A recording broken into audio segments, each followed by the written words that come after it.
A very good afternoon, all of you. I, Mohammad Aliullah, welcome you everyone here in OptoHub.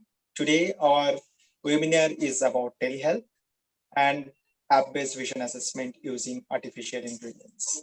Today, we have our eminent speaker, Optom Rajesh Wadhwa sir, and he do not require any additional introduction, but just to brief his past experience and the position that he held. So in 1977, he completed his graduation in optometry. So before we came to this earth, I think he has completed his graduation in optometry and has vast experience in optometry field. In past, he held a president position in Indian Optometry Federation, Asia Pacific Council of Optometry, and he was also governing board member of World Council of Optometry. With his best experience in this field of optometry and all experience on telehealth, we are going to hear him about what is the scope of telehealth, and followed by Rajesh sir will be explaining the medical laws and the rules regulation, and at the end we'll have a demonstration, practical demonstration from Dr. Rahul Bhardwaj as well. So I welcome sir to start with his session. Thank you. Hi, good afternoon, everyone, and it's my pleasure to be on the platform of OptoHub. OptoHub is a group of optometrists which is from Jamia Hamdard, and they are joined by optometrists from UAE, Nepal, Bangladesh, and it's a great privilege for me to be here because they requested me to speak on this topic. This is, I think, my third time I'm speaking on telehealth. You see, we understand that this topic has become of more relevance during this time, this COVID times. If you look at number of telehealth consultations pre-COVID, globally, we had 36 million consultations. And if you look at telehealth consultation now, which has risen to 200 million. So there has been 7 times increase in telehealth visits. And I was very surprised to read an article which was published recently by an International Journal of Ophthalmology that All India Ophthalmological Society conducted a survey of 1180 ophthalmologists to see how much interest they have in telehealth and app-based vision correction. And the results were astonishing. I couldn't believe that 98.6% of ophthalmologists said that they are keen to implement telehealth in their practice. And 98.8% of them said that they were keen to adopt artificial intelligence based, which you may call that app-based vision correction or app-based ophthalmological correction in their practices. I just saw Rajesh. So Rajesh, you're most welcome. And I'll be speaking for first half an hour, and Rajesh will highlight in this latest MCI law or MCI guideline on telehealth at 4 o'clock. So I'll stop at 4. So Oli will please remind me and let me know when there's time for Rajesh to take over at 4 o'clock. Thank you, sir. So it's from 36 million to 200 million. And so much of interest in this field is not just by chance. These 2 interruptions or disruptions which I see in the field of healthcare are going to change. We deliver our eye care, we deliver our healthcare in our countries.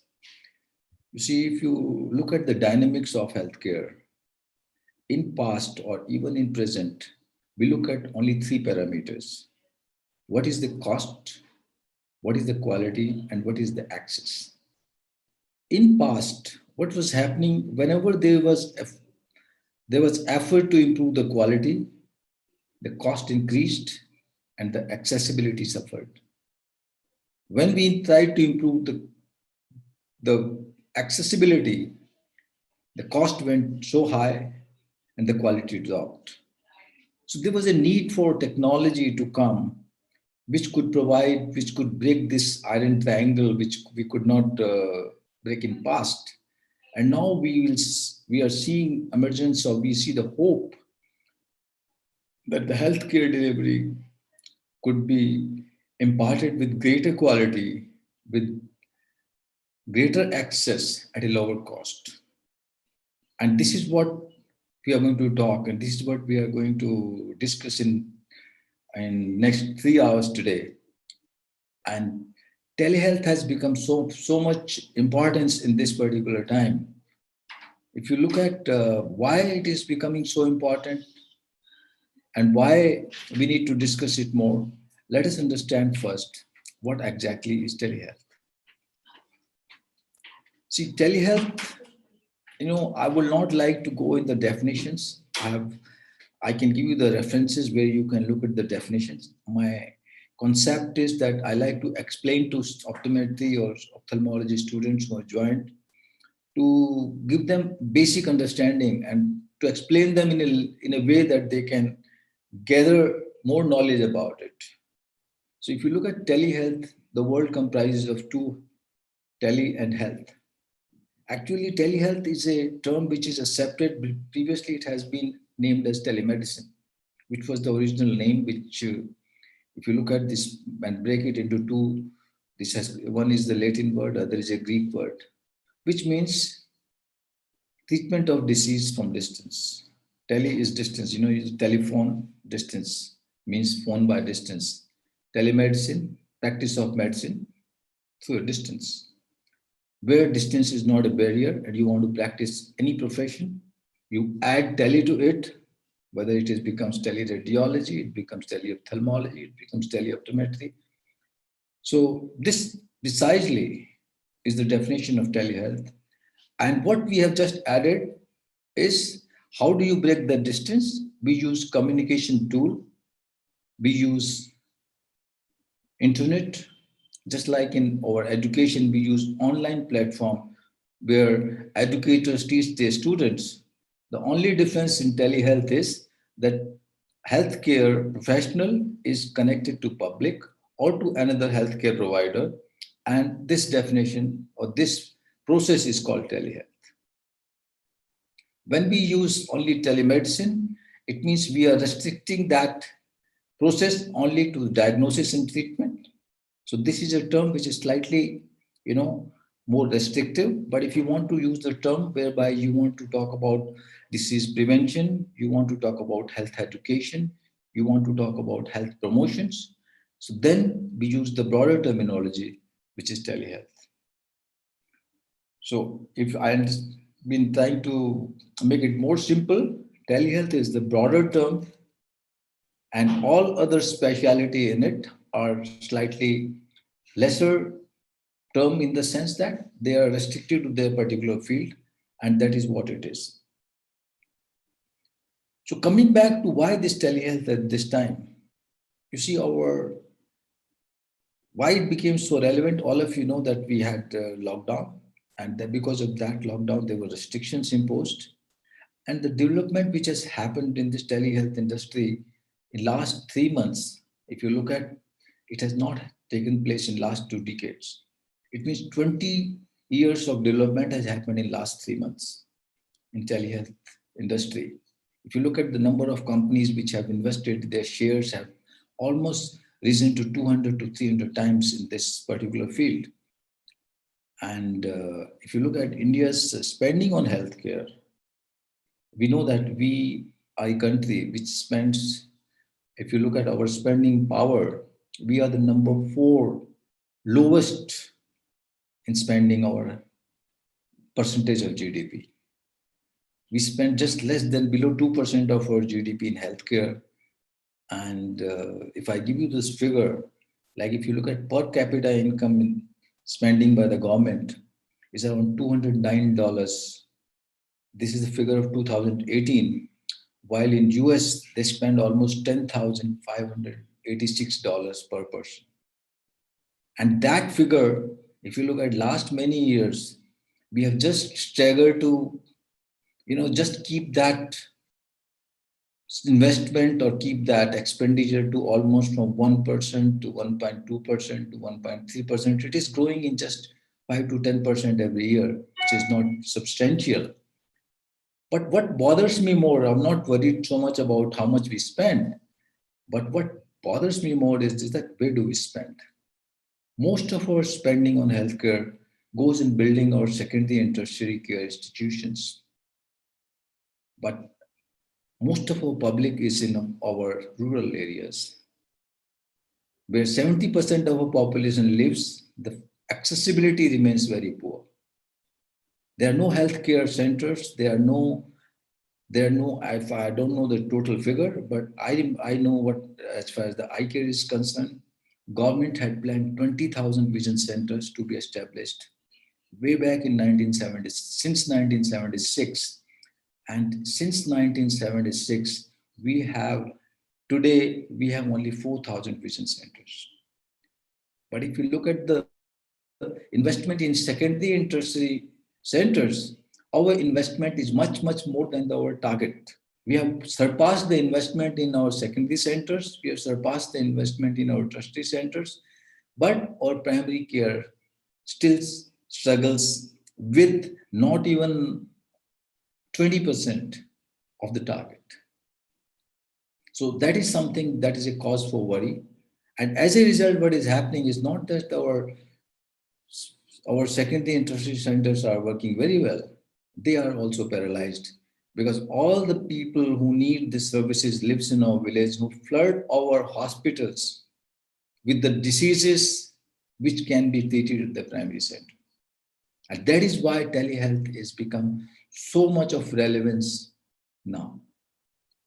People who could be treated for minor diseases, people who could be treated for primary services, come for their treatment to secondary and tertiary centers. As a result, even the tertiary secondary centers cannot function for the care they're supposed to provide. Our emergencies in hospitals are flooded because of the same reason. And as a result, our doctors are also overworked. So we need to see and adopt this technology so that we can meet the need of primary care by using telehealth. So I have explained to you what telehealth is. I'll just tell you what are the advantages of telehealth. First, why telehealth? Telehealth is the most convenient, affordable way to reach the communities where we have not reached.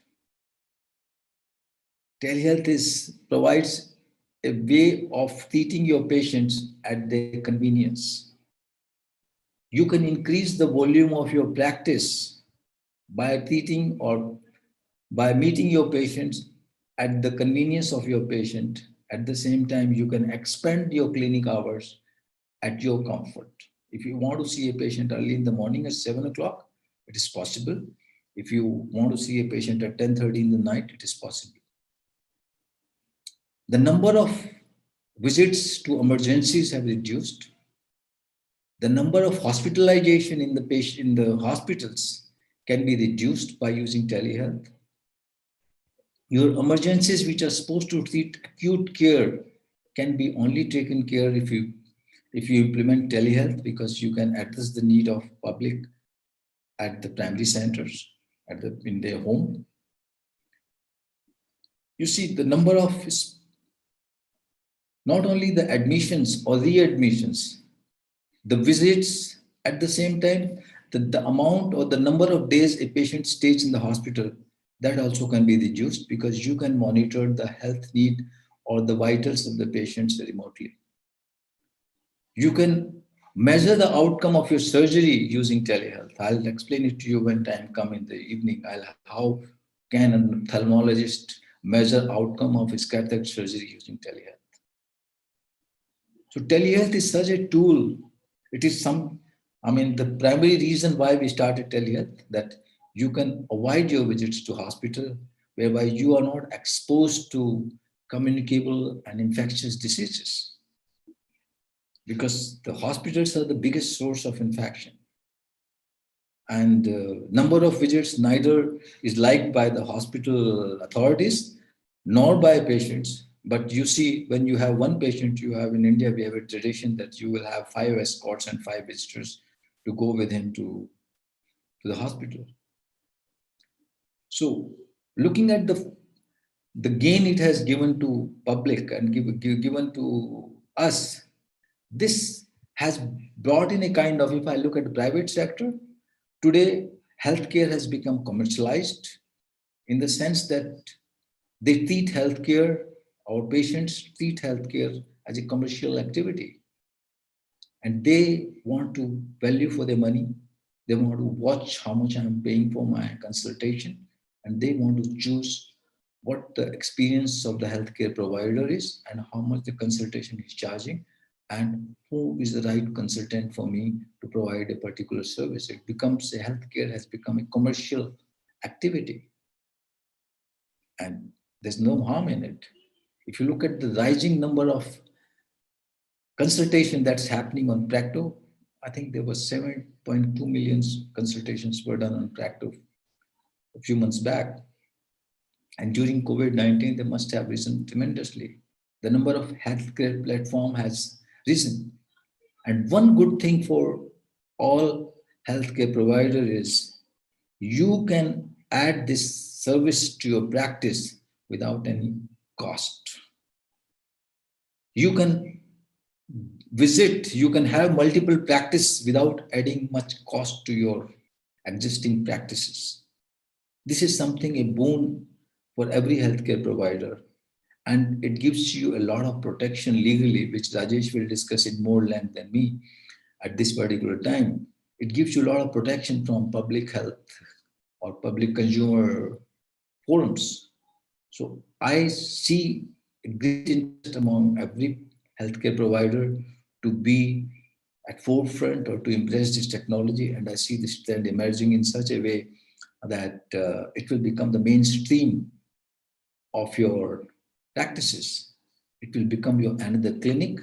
It will become your another address, which you will put on your visiting card very shortly that you are a telehealth care provider, and this is my number for this particular service. And it's not too far. The time is right here. Now I will tell you like what are the various ways how we can connect, how we can avail these services. What are the different types of consultations you can have? What are the different platforms, different ways you can connect to your healthcare provider? See, one way is the consultation, which is called synchronous consultation.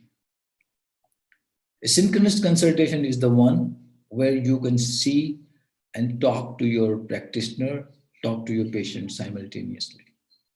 You can see each other, you can hear each other in real time. This consultation is billed at a higher cost because both it needs your attention and your time of your time and patients and you are connected simultaneously. Examples of this is most of the optometry consultations, which I'm happy to note that, or which you will be happy to know, they'll be synchronous consultations because you are involved in doing your eye exam, whereby your vision screening, most of your tests will be done by synchronous way of consultations. What are the synchronous way of consultation? Like the platform which we are talking on, the Zoom, there are various other platforms which are available, Doximy, iCare Live, Google Hangout by Google's, even your WhatsApp video consultation is a synchronous consultation. So most of the acute care consultations in ophthalmology, like emergent red eye patients complain of, they'll be live, there'll be synchronous consultations. So these are some of the first and the foremost type of consultation which patients wants to have. What practitioners want to have is asynchronous consultation. Excuse me.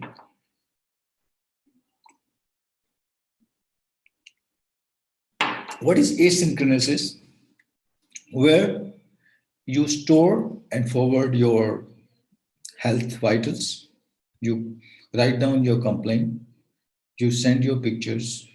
You send your symptoms and your photographs of a particular problem you have. And your doctors will see at his convenient time. But the time limit is 24 to 48 hours. In this type of consultations, you will see like a use of SMS, use of email, or maybe a WhatsApp message. That could be a asynchronous consultation whereby you just want to write down your symptoms.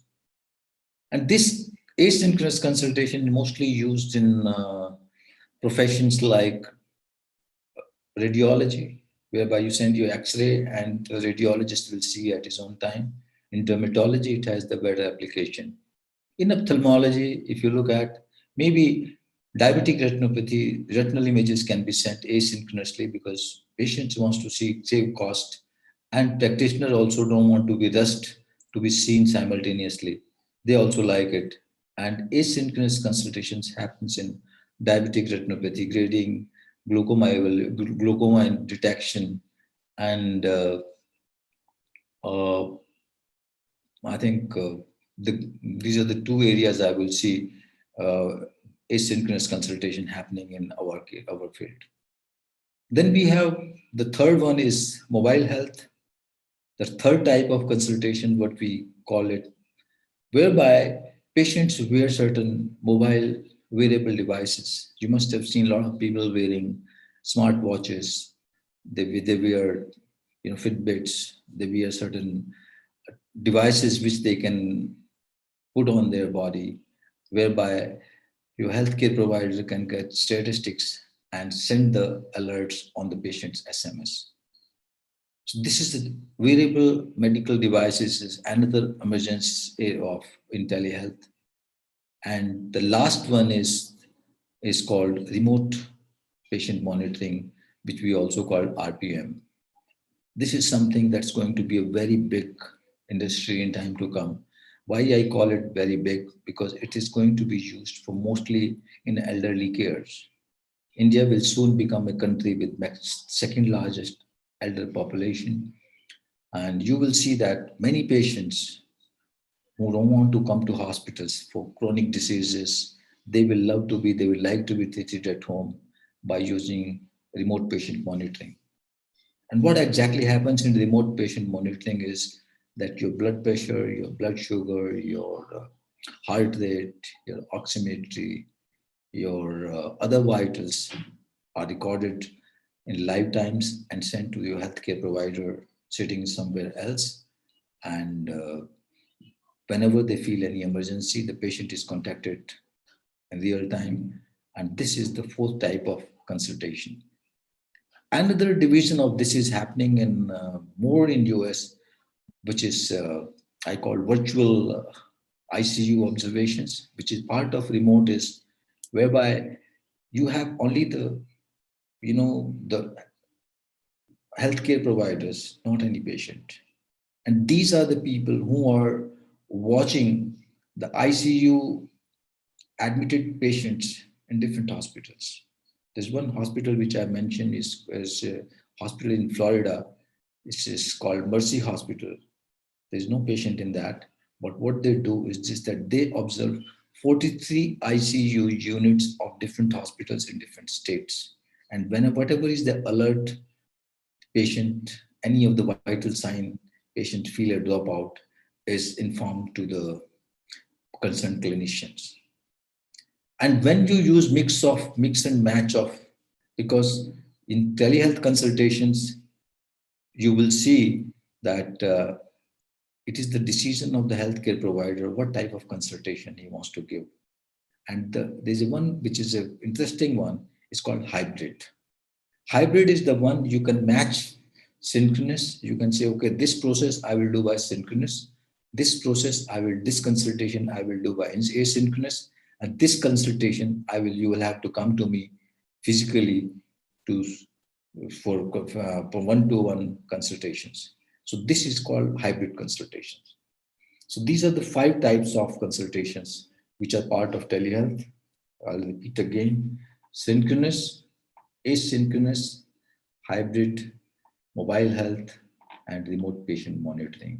So these are the 5, and all of them we don't have. I'm not the person to be.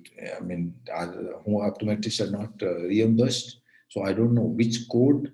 How do you get your reimbursement from insurance?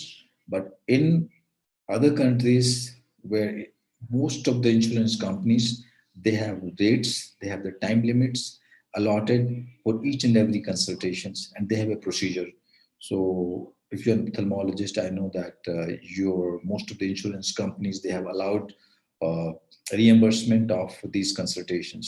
So you need to contact your insurance provider. And I think I would save time for me to stop here, and I'll request Oli to introduce Rajesh. So he will take up the telemedicine law, and then I will see you again at 4:30, I believe. No, I will see you at what time, Oli, we are meeting again? Yeah, so once sir is done, I think we can again meet at around 5 o'clock. Yes, no, What do you say? after Rajesh, we will take question and answer, and Yes, then we will break for half an hour and then meet again at 5. true, sir, true. Okay.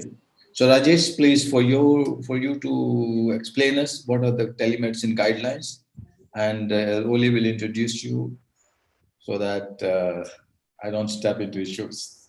Thank you. Right. Thank you, sir, for this wonderful experience and what the knowledge that you keep sharing with us.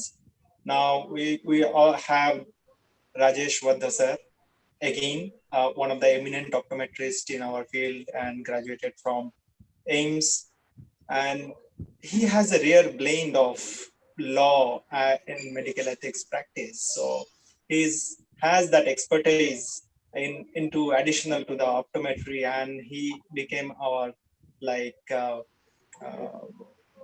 forefront guide for all optometry related issues, or what are the scopes, legal challenges that can have into the practice. So without wasting any time, I invite Rajesh Wadhwa sir to share his experience on medical practice or telemedicine practice laws, regulations, and what Medical Council of India suggest for the co-management perspective. So over to you, Rajesh sir. Thank you, Oli, and thank you, Ajit sir, for having made such a good presentation, which is so practical and so close to our real life optometry practice. I will be wanting to share my screen, if you would permit me. Yes. Uh,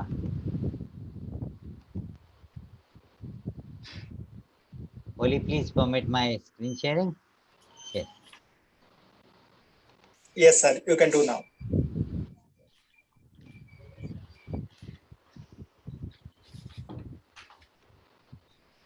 So we are actually going to be talking today primarily about the telemedicine law. It is an opportunity for co-management in Indian eye care. We all feel telemedicine to be something like, oh, right now I want to talk to a doctor, and there we are. It's not just straight like that.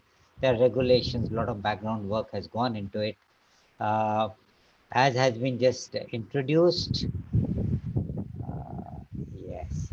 I am Rajesh Wadhwa. I am an optometrist primarily, but happen to be having qualification in law also with specialization in medical law and bioethics. And it's a great opportunity for me to be talking on this wonderful and modern topic, telemedicine practice guidelines, which are not another act. Let us not think these guidelines have come in as a new law and we have to understand the new law here. It is primarily an enabling act which for the medical practitioners to provide healthcare using telemedicine. What does that mean? Act. Enabling act rides on another act. It is not a standalone law that you'll follow it. It rides on the Indian Medical Council Act, which is already there, and the professional conduct and etiquette has been defined there. And it's very recent. 25th of March 2020, which was during the lockdown that it came into force, there is a board of governors. It is in supersession of Medical Council Act. This particular sentence, supersession of Medical Council Act, will be understood in a moment in the coming slide. So does it mean that we will just pick up a phone and get consultation from a medical expert? I just want to consult someone and there you are. Answer is no. It is not that simple that we just straight away go ahead with it. There is much more to it, and we need to understand what all is there, and we have to follow those rules and systems.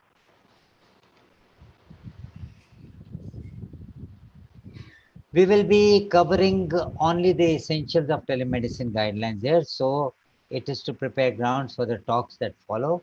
A registered medical practitioner is who is the one who is registered in the who is enrolled in the medical register. MBBS doctors and other doctors who are there, and rights that are granted are to the medical personnel as RMP, registered medical practitioners. To optometrists, it is in co-management. It's not in direct telemedicine. But optometrists are hopeful that after the passage of Allied and Health Professionals Bill 2020, which was earlier called 2018, it was withdrawn in September Parliament session, and another bill, AHP Bill 2020, has been introduced. So we call it AHP Bill 2020. Optometrists will also be able to initiate telemedicine, most probably after this is passed. Now, why telemedicine? Ajit sir has very finely and rightly put in, it is timely, it is faster, it's cost effective, and documentation almost happens automatically. The background is that telemedicine is an enabler of healthcare access and affordability, and it increases timely and faster access to services that may not otherwise be available, especially in remote village areas and all. It saves cost and effort. And there's higher likelihood of maintenance of records because all this will be automatically documented and recorded when it is done on telemedicine. And written documentation increases this, recorded or written documentation increases the legal protection both to the doctor and to the patient. So that becomes a very interesting point. Now, legal status, what was it before these guidelines came in March? There was no legislation or guidelines, and there's a huge lot of all these laws. Now these laws were also not made one over the other, they were made independently, and many of the clauses were contradictory to each other. One law says this is good, this is not good, and then there would be some gaps. What do we need to do? These gaps have been filled, and uncertainty of the rules has been removed by filling in this new guidelines. And as it was said, this supersedes all over. Whatever was wrong or right or contradictory has now been overcome, and this particular law will be above the law which existed earlier. These are not standalone guidelines, as we said. These guidelines should be used in conjunction with the other national clinical standards, protocols, policies, procedures, whatever Indian Medical Council Act is saying. And this is to be entitled to practice telemedicine. All registered medical practitioners will take an online course on practice of telemedicine, which should be passed within 3 years from 25th of March 2020. And people, as they get used to it, this will become a very simple test to clear. Scope of these guidelines are, it is an aid or tool to enable RMPs to effectively leverage the telemedicine. The guidelines cover norms and standards, and now we have to follow these guidelines while doing all the telemedicine. It includes all channels of communication, which could be voice, audio, text, digital data exchange, or any method which is tele. Ajit sir has very wisely told you what is tele. A remote communication is a telecommunication. So exclusions, what does this particular law not cover? These guidelines do not cover specifications of which hardware should be used, only this phone or only this computer or only this software or only this infrastructure or building should be used. No, that is up to the practitioner to see. Data management system involved, that's totally up to you to see. Use of digital technology to conduct surgical or invasive procedures remotely by any surgeon is not guided by this particular guidelines. Aspects of telehealth, such as research, continuing education, are also not covered by this. And it does not provide for consultations outside the boundaries of India. It is not an international jurisdiction, only within jurisdiction of India that you can use telemedicine. So the privilege is that to provide telemedicine consultation to patients in any part of the country. Earlier, if one was to go from Uttar Pradesh to Madhya Pradesh, you had to register there again, maybe a temporary registration as a medical practitioner, and then consult there. But now this has broken those barriers, and we can communicate anywhere. It uphold the professional ethics as applicable to traditional in-person care. The ethics have not changed. We can't say that there my ethics was to speak the truth. In telemedicine it is not so. It's the same, and many many other things.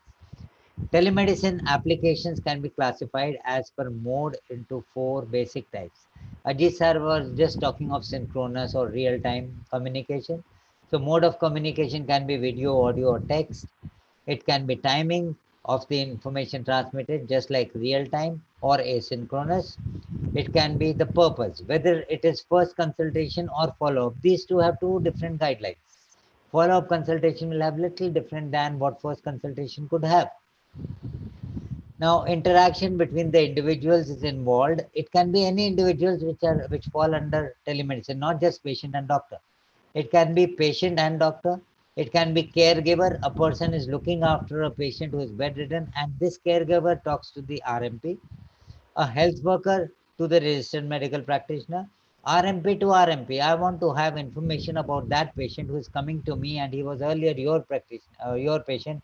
So please let me know the old files, or maybe you want to have an opinion from another professional. All this will also be covered there. And in emergencies, telemedicine services are avoid when in-person care is available. It's not that there's an emergency and you're going for telemedicine, even when in-person care is nearby to that person. We should limit the emergency consultation to first aid, life-saving measures, counseling, advice on referral. This is very important that there should be advice on referral immediately. And in all cases of emergency, the patient must be advised that an in-person interaction with an RMP at the earliest is required. What is being suggested is only primary, very basic first aid kind of care. Now, several elements are to be considered before any telemedicine consultation is done, which comes in the guidelines. The context, identification, they cannot be two anonymous people. Mode of communication, consent, type of consultation, patient evaluation, and management. Now, telemedicine will it be appropriate and sufficient as per the context? So first you see this man is standing there with two arrows. One is green, another is red. So the professional judgment to decide whether a telemedicine consultation is appropriate in a given situation. Right there, the practitioner can stop and say, I don't think it is for telemedicine, and is out of it. Or if he takes it, all responsibility and relationship between patient and the doctor have already set in. Identification, telemedicine consultation is not anonymous, that someone is calling, he says, I am so and so and I want to consult, and you do that. No, we have to confirm patient's age, identity by name, age, address, any email ID if available, phone number, registered ID, any other identification. The patient can show his Aadhaar card or PAN card or something to show who is. This ID should be there in your recording. And the RMP would begin with consultation by informing the patient his name, qualification, and registration number with the medical council. And that's where it will start. Mode of telemedicine would be RMP will decide. It's not that you must go video mode or text mode or what. Let him decide. He is the best person to be. There may be situations where real-time consultation may be preferred. In such case, a video may be taken up. Require hearing the patient speak, so audio may be taken up. Visual examination, again the video can be taken up. And consent, yes, necessary for all telemedicine consultations, can be implied or explicit. How is it implied? If the patient initiates a telemedicine consultation, the consent is implied. He wishes, that is why he is doing. But if the practitioner is doing it, then the consent is with the health worker as a mediator between the patient and the doctor. Then the explicit consent is required. This explicit consent can just be an email or text or audio or video message. Yes, I would like to do this. My consent is there to have this consultation. So with this, we come to exchange of information. RMPs must make all efforts to gather sufficient medical information about the patient condition before making any professional judgment. We cannot say, oh, this information was not available because of telemedicine. No, the rules are same as in person. RMP will have to maintain all patient records, including case history, investigation reports, and images. Whatever is appropriate will be maintained. And first consult means patient is consulting the RMP for the first time or after 6 months or first time for that particular disease. And follow-up consultation means consulting with the same RMP within 6 months of the previous in-person consultation. And this is for continuation of care of the same health condition which was consulted within 6 months. It's not that some other health condition, meaning another disease or disorder is coming. So that will come to first consultation. How they become different, you will get to know in just a moment. And it will also not be called a follow-up visit if the RMP does not recall what did we talk, acha, what was it, so it will be counted as first consultation again. Take all information again. Now, patient management is good. Patient will the RMP will proceed providing health education, counseling, and prescribed medicines. Now, this prescribed medicine is where we come to the difference between first consultation and the follow-up consultation. Professional accountability, as in the traditional in-person consultancy, stays for the professional or the RMP. Prescribing medicines without an appropriate diagnosis or just apparent or superficial diagnosis will not work, and that will amount to professional misconduct, just as it happens in-person consultation. Medicines have been classified into 4 lists. So board of governors can change this list. So list O is almost like over the counter, like paracetamol or oral rehydration solution and things like that. List A can be prescribed during first consult, relatively safe medicines. First consult cannot have a very, very strong or very relatively unsafe medicines being prescribed. In B, prescription to a patient can be given of this category of medicines only in follow-ups to have seen the effect of the first consultation. And P is the prohibited list, like psychotropic drugs. These cannot be prescribed on telemedicine portal. These have to be in-person consultation where the psychotropic drugs. You may recollect there is a case of a film star who's said to have been uh, under depression and was given psychotropic drugs on teleconsultation, and all these questions are coming up now, that how could that be done on teleconsultation.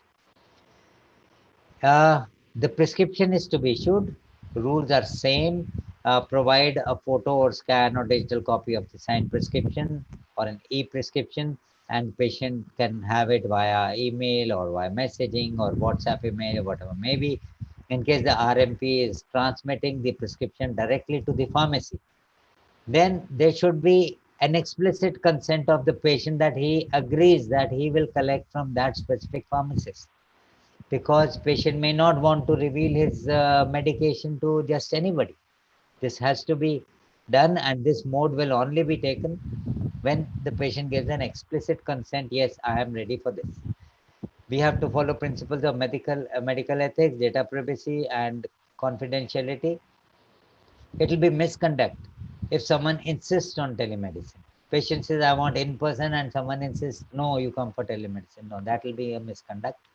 Or misusing patient images and data for some other purpose. This is very private. This is not a public document. What we record is a private recording, and only it has a professional privilege to be knowing and is not to be revealed to anyone else.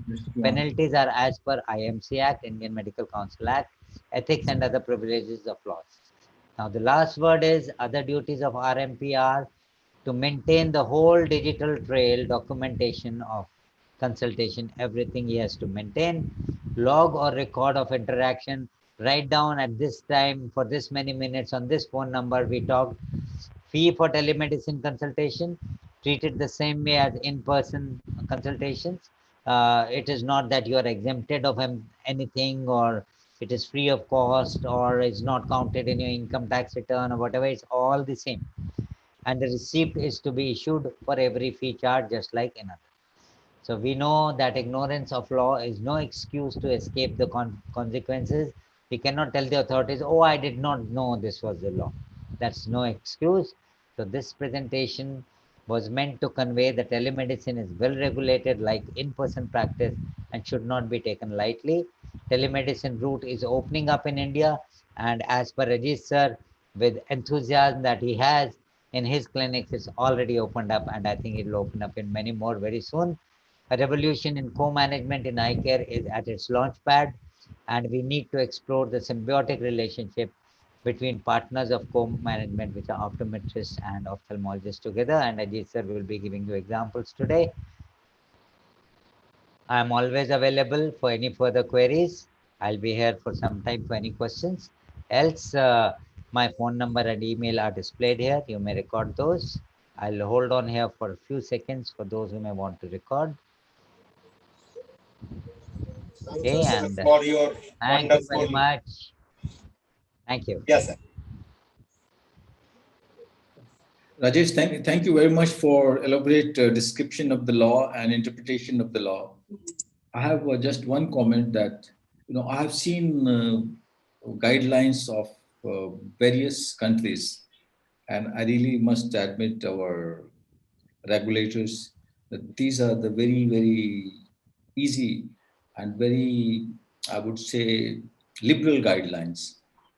If you look at healthcare providers' point of view, see a country like even US, there's severe restrictions that you cannot practice out of your state. A patient and you must be in the same state. In fact, there's a lot of agitations going on from patient's point of view, and many states are having a parity agreement that okay, if your patient and our patient are can travel, and healthcare care providers, so there is a parity agreement is going within the state, which our government has really looked at in a very liberal way and provided that you will not be required to register in any other state, and you can meet the need of a patient starting from J&K to Kanyakumari and without any issue. But one point I need to bring it to the notice of regulators or MCI, or even we have a telemedicine council also. They need to reconsider. We are trying to project, or even our government is trying very hard to project India as a medical tourism. And if you look at the hospitals like Vedanta or Fortis in Gurgaon, or Fortis in Vasant Kunj, many of our patients come from out of country. And we have made a restriction on our RMP or healthcare providers not to provide them consultation, which I feel is a bit unfair.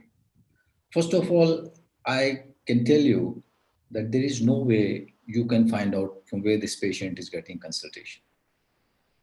When I got a patient, I'll tell you my practical experience.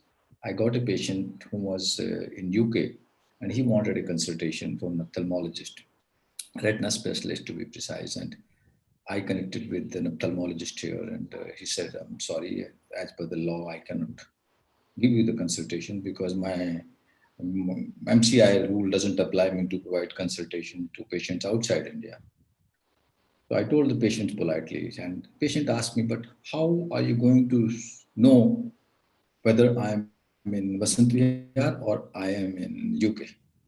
So that put a question mark to me, and I spoke to my software friends that this is the question raised by one of the patient. He said, there's no way you can find out. So I said, if there's no way I can find out, I spoke to another ophthalmologist, and he said, yes, I will provide the consultation. It was at 10 o'clock in the night, and he said, no, but I'm going to charge you 5,000 rupees for this consultation. The patient agreed and paid. So my point is that why you make a law which is not possible to implement and not possible to enforce. And which is something which is in your interest, in the sense that it should be up to the patient or up to the country which receives your, whether your prescription is valid or not. It is for them to decide, not for the service provider. The patient has to see whether I'll be able to get a prescription based on this doctor's medication or not. So I feel that they need to relook into this, because now it doesn't affect me in any way, but I was just looking at it because I had experience of a patient which I shared with you all.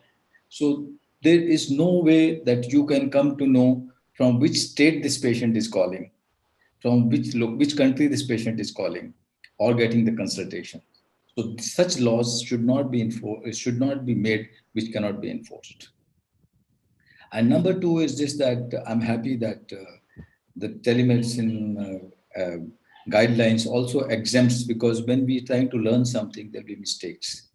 And as per the law, all the mistakes which are done inadvertently or by a clinical misjudgment, you cannot hold your eye care provider or your health care provider liable for any misconduct, or a kind of you can file a case against them.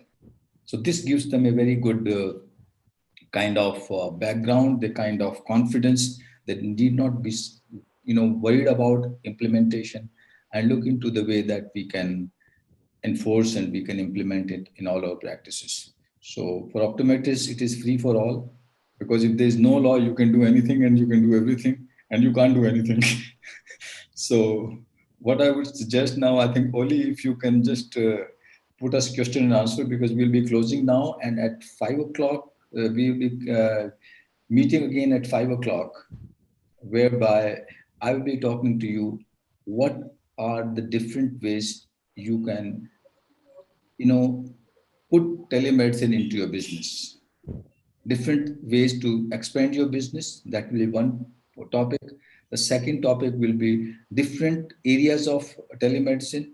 And third will be how do you implement step by step into your practices. And number 4 I'll be talking about what are the challenges in implementing telemedicine. This will be at 5. So Oli, it's open to you for question and answer coming at YouTube Live. Right, sir. Thank you for the wonderful session and wonderful explanation as per the guidelines from the law perspective. So there are a couple of questions for Rajesh sir, especially first, and then we'll come to Ajit sir. So Rajesh sir, regarding maintaining the data of the patient. So suppose one optometrist co-manage with one of the doctor, and by any chance there is a complication and later on doctor denies the responsibility of the co-management part. So how to make sure that the doctor is accounted for it? Actually, just like we are talking now, and this can be recorded, similar record is to be kept of all. If it is through SMS, you have to keep the trail of SMS and keep the screenshots. And if it is images, you save those images. In telemedicine, fortunately, everything has a footprint. It cannot be without a footprint. So you just keep recording those footprints. And where you have talked to the doctor, there is maybe a video consultation with the doctor, maybe there is SMS. Just compile them together and it is done. That is where it's become better. While earlier people used to have trouble that after patient is gone, they have to write the health records and so make files and everything. And now it's happening automatically. You just need to save all this. So it will be all there. There's always a footprint of electronic communication. No, and secondly, Rajesh, what I would like optometrists to be very comfortable is this, that you see, first of all, you take a consent from the patient. Number two, when the doctor ophthalmologist will give you a prescription, he will have a valid medical registration number. So you are safe. And thirdly, as I mentioned, the law protects both of you at this point of time. Maybe in maybe at later stages they will open it for certain readdressal in the court. But at this point of time, no one can sue you for certain kind of offenses which are done by oversight or maybe by misjudgment. So one should not be concerned about it. Yes, you are right, sir. Misdiagnosis, picking one option over the other, or how much fees is charged, or what is the result or outcome of the management. These are never the reason for any case or anything to be admissible, because the courts do not look for the result. They are not looking for cure. They are looking for whether you gave care or not, Yeah. and that care is as per a test called Boehm's test, which means it will be compared to an average practitioner. It won't be compared to a specialist. Suppose a group of practitioners say, if I were there, I would have done the same. If I was there, and if a group, say your association or someone says, yes, we would have done the same, it is what is usually done. There's no harm. After that, there's no questions. Boehm's test is passed, and this practitioner is acquitted. There's nothing wrong with it. It will pass. Yes. Thank you, sir. Second one is for again for you is about the prescription guidelines. So in telemedicine, the prescription which goes from the optometrist after consultation with the ophthalmologist, will there be any legal issues for that, especially for the Schedule H drugs? See, the drugs will be prescribed on the ophthalmologist prescription pad with his signature, stamp, registration number, as he does in the in-person consultation, and that image can just be transmitted to the patient. So there, the optometrist is actually uh, assisting, or actually co-managing, or maybe an intermediary. The real work is being done by the ophthalmologist in terms of prescribing, patient giving information, and optometrist is compiling and collecting the information. That's how it is. Great. I think that answers questions from your side, which was addressed to. Now for Ajit sir, should there be any difference in the consultation fees for in-clinic and telemedicine practice? So any significant change should be there, or it should be on the same one?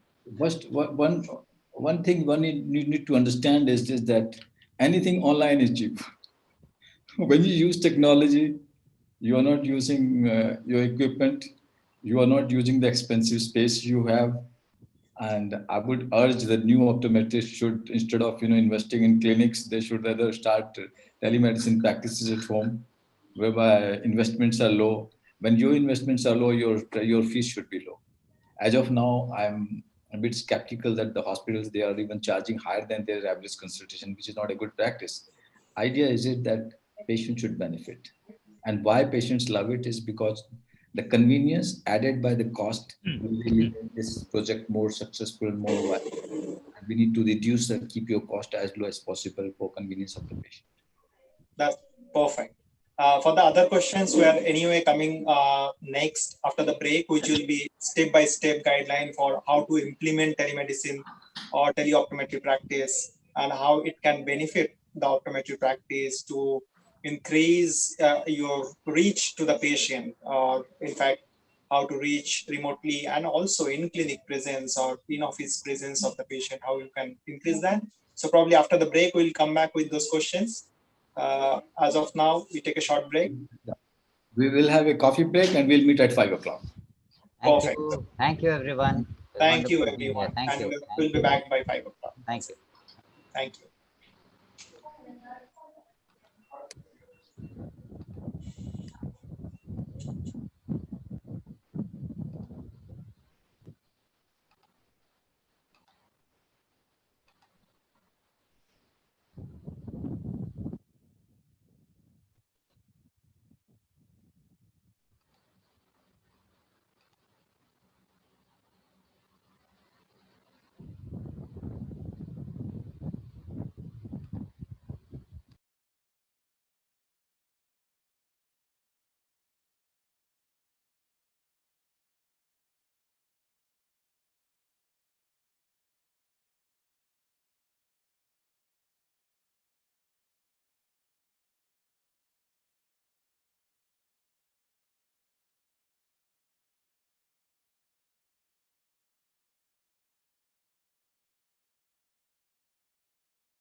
खराब हो जाता था। फिर eventually पापा ने किसी को बोला तो उसने बोला कि आप सेंचुरी का कपड़ा लो। फिर उस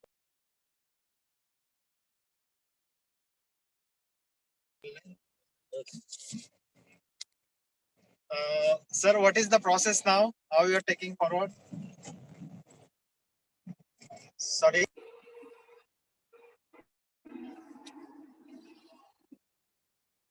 आपका आवाज नहीं आ रही है, म्यूटेड है, आप म्यूटेड है. You are muted. Yeah, just give the introduction of what we did. Okay. In the first part, this is what we covered, and this is what we will cover now. We'll be covering about the opportunity for optometry and how optometrists, how we can implement in our practices, what are the barriers, and how we can take it forward. And at 6:30, we will take about practical demonstration of the telehealth tools and telehealth software. Okay. Okay. Right. So I just introduced them.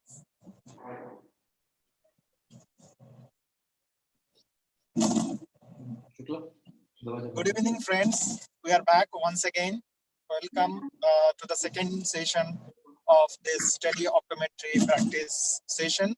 And Rajesh sir will be explaining about what is the scope of teleoptometry practice and how you can scale it up in your day-to-day practices. So over to you, Rajesh sir. Hi, good afternoon, everyone. We covered some aspect of telehealth in the first presentation, which covered the definition of telehealth, the various terminologies, and the telemedicine law. And the second session of telehealth, we will cover the scope of optometry in telehealth and how optometrists and ophthalmologists can implement it in the practices. What are the financial obligations to start optometry practice, and what are the challenges in implementing telemedicine? So first, coming on to the opportunity for optometry in telehealth. You see, understanding that number of healthcare providers, or to be precise, number of ophthalmologists and optometrists we have to our population, there is a shortage of both of us. And looking at the statistics of blindness, cataract remains still number one cause, and its complications again are becoming number two cause of blindness in India. We need to understand that ophthalmology will have more and more surgical need and medical need of the country to cater for. And they will have less and less of time for primary care, as well as for meeting the other requirements of patients, which optometry have an opportunity for. Understanding the amount of consultations, amount of the time a patients take, optometry need to take the responsibility in the sense that we are a profession whereby we have the responsibility of health education, we have the responsibility of prevention, and we have the responsibility of education and co-management. And proper referral need to be made. And what emphasis is needed at this time is this, that optometry need to be more simplified. What I mean is this, that the simplicity is bigger than complexity.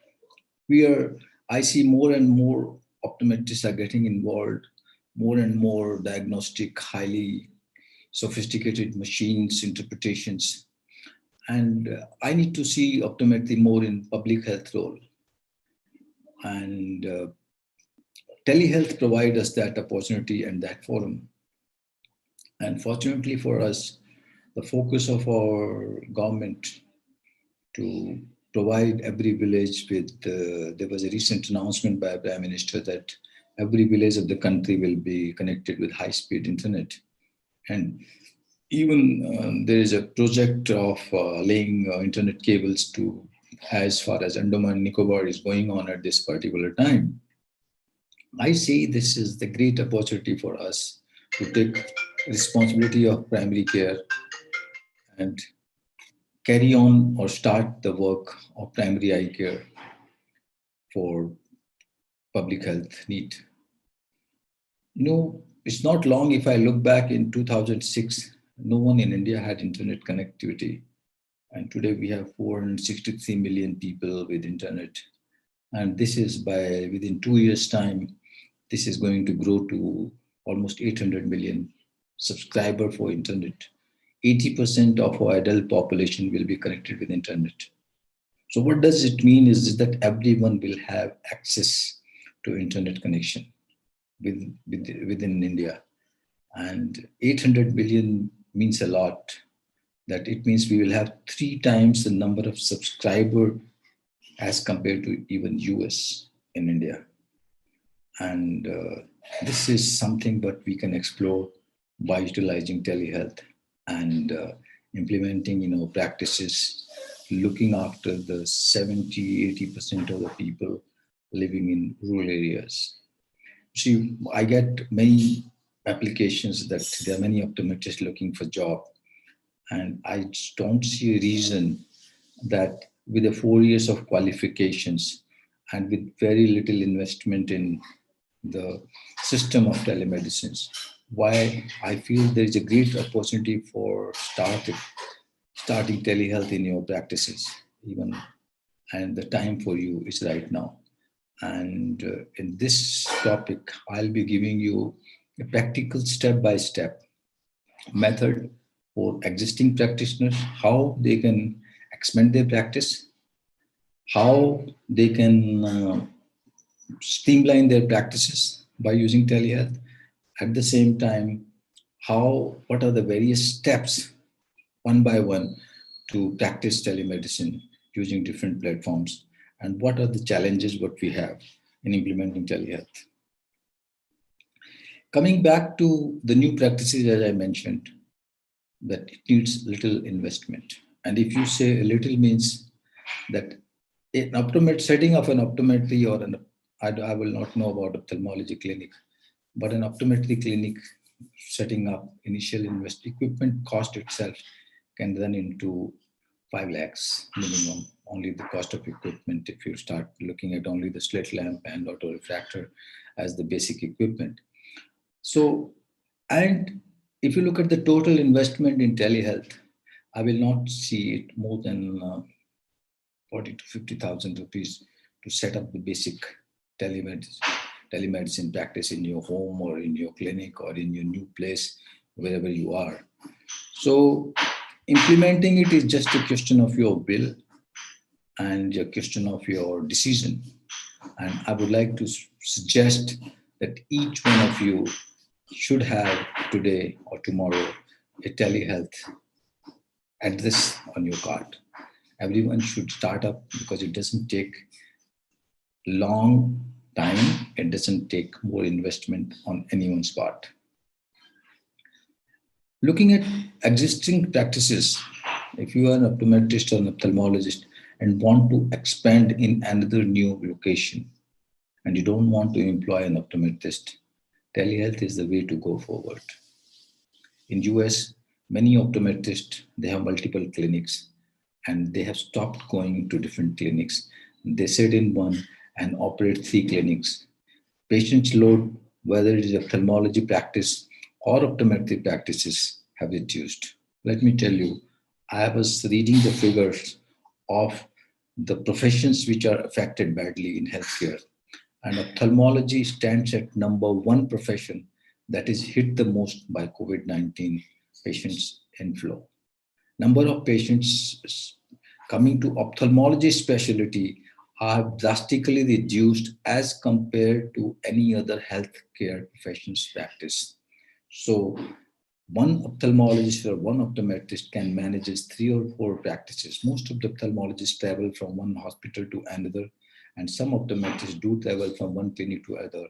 By setting up a small practice of telehealth, you don't need to travel to that location and attend your patients in equally and more satisfying way from one practice. This is one application of telehealth, I will tell you. The second application I see is this, that many hospitals and many ophthalmologists I have come across in Delhi particularly, they say that they have implemented telehealth. But whenever I try to approach them for an appointment which were before 9 o'clock or after 5 o'clock, they said, no, sorry, the teleconsultation, the hospital closes at 5. Telemedicine consultation, if you are serious, you don't need to put up those boundaries for your timings. Telehealth means flexibility to convenience of your patient. If you are that rigid about your time, I would suggest you better close that, because no patient who wants to come to you will prefer your convenience. He wants his convenience. So flexibility is more important than your rigidity as far as your time is concerned. Looking at the third point is that there are certain times we, and maybe ophthalmologists too, they feel that the consultations, the fees they are charging is slightly more, and maybe their patients' inflow will increase if the fees is slightly reduced.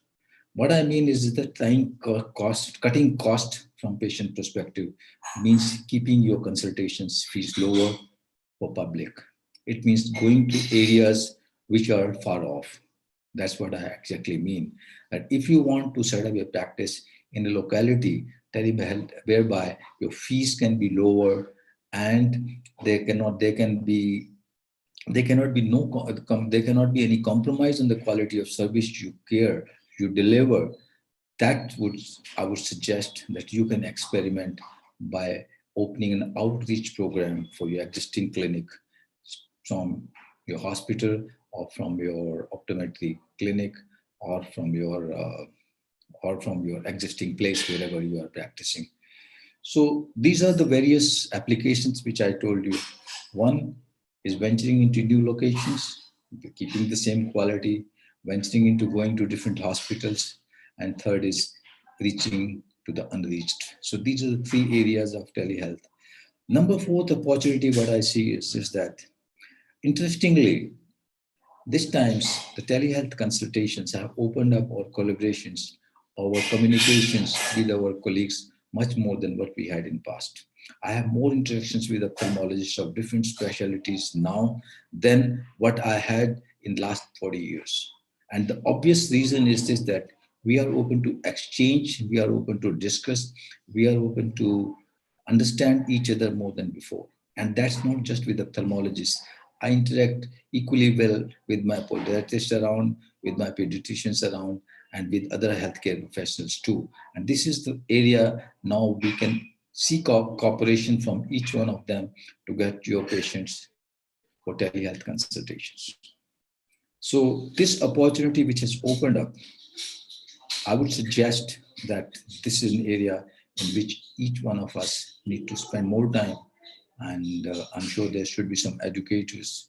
There should be people involved in making policies in education, listening to talk. They need to make sure that optometrists are really being prepared to meet, to understand in their curriculum, to incorporate telehealth practices in their curriculum so that this word is no more alien to them. Looking at what are the different specialities, or what I would say that how people have added, how I see international practices being added is this, that they have added multiple areas to their existing telemedicine. They have added separate virtual OPDs. They have added, patients who are especially coming, like patients like elderly care, patients, they can approach them. Patients like senior citizens, they have priority over other patients. Elderly patients, they have same priority. Critical care patients and chronic patients, they like their management from in-house or in home. And this is an opportunity for us to explore all these new areas in telehealth. Coming back to how do we implement?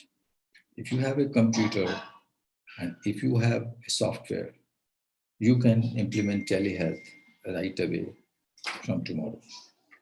You don't need any any other device to start telehealth practice. What kind of, as I mentioned, the investment, if you want a detailed, elaborate practice of telehealth, which we have done in our practice, should not exceed more than 40 to 50,000, which I'm just repeating. But if you want to start a basic, it should not exceed more than 5 to 10,000 rupees. And coming back, how do we start? Well, it is as simple as you connect with the Zoom. Likewise, you can be as simple as possible. You can get all patients' information prior to the appointment just on your WhatsApp, getting all his EMR, all his history, all his previous records prior to the visit. Send a link to the patient to connect the way you get the YouTube link or the way you get the link for Zoom to attend an online class and your patient is with you at that particular time. Always make sure that when we are starting your telehealth consultations, you are dressed in a professional manner, just like if you like to dress in a white apron, seeing your patients. I would suggest that you do that. I would suggest that your clinic, it should look professional. Your certificates should show at the back, not like what I'm doing at this, showing my painting at the back. It should have certificates around. It should have your maybe a kind of some trophies if you have. Try and display them. There's no harm. It looks more professional. Certain kind of distance from your computer, about 1.5 feet from your screen, and your screen camera of your screen should be at the same height as when you are as that of your eyes, because if you look down at somebody on the screen, your patients will perceive you as if you are looking down. So you need to maintain contact with the camera on the screen of your computer or laptop or your iPad. Make sure that you're smiling. Make sure that before you start your consultation, always get reconfirmation that the patient is the same. Sometimes there can be confusion because your clinic ID or the ID you use, that remains the same. And sometimes there could be confusion from patient point of view. There could be some other patient at that particular time in your waiting area of your telemedicine waiting room. Always keep that distance. Don't raise your voice.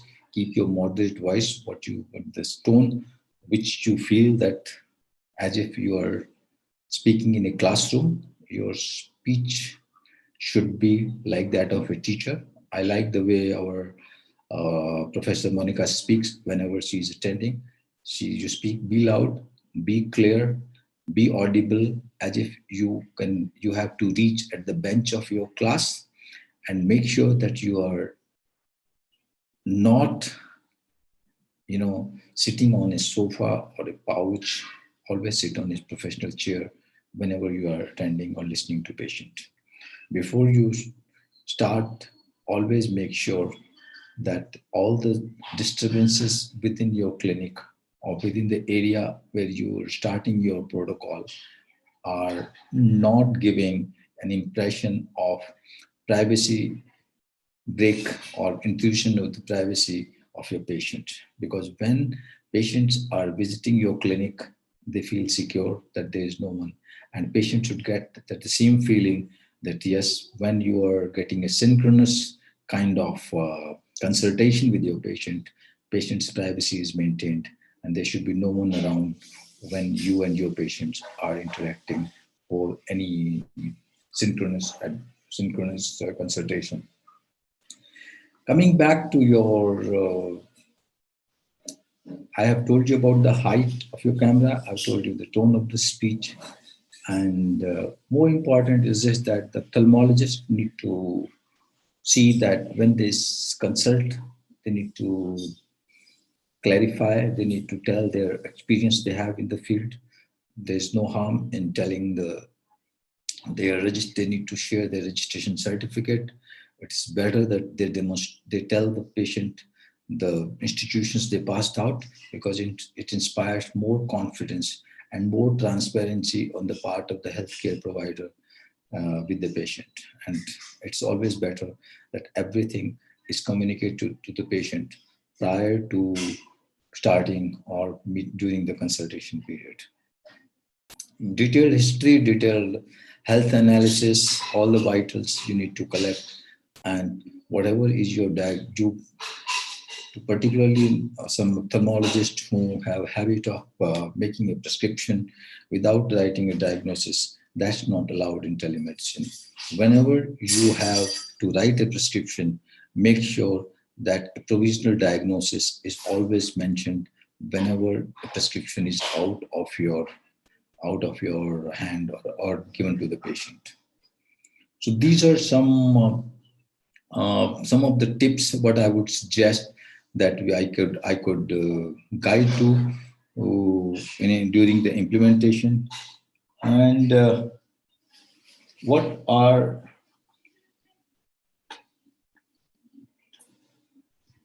the challenges what I see? One challenge I see is this, that there are many hospitals. When I started, I was approaching many of them, and I realized that everyone wanted to have their own, everyone wanted to create their own telemedicine software, and most of them they did. But what I feel is this, that there is no involvement of the people within the hospital, of optometrist or senior ophthalmologist or junior ophthalmologist at the time of implementing the process.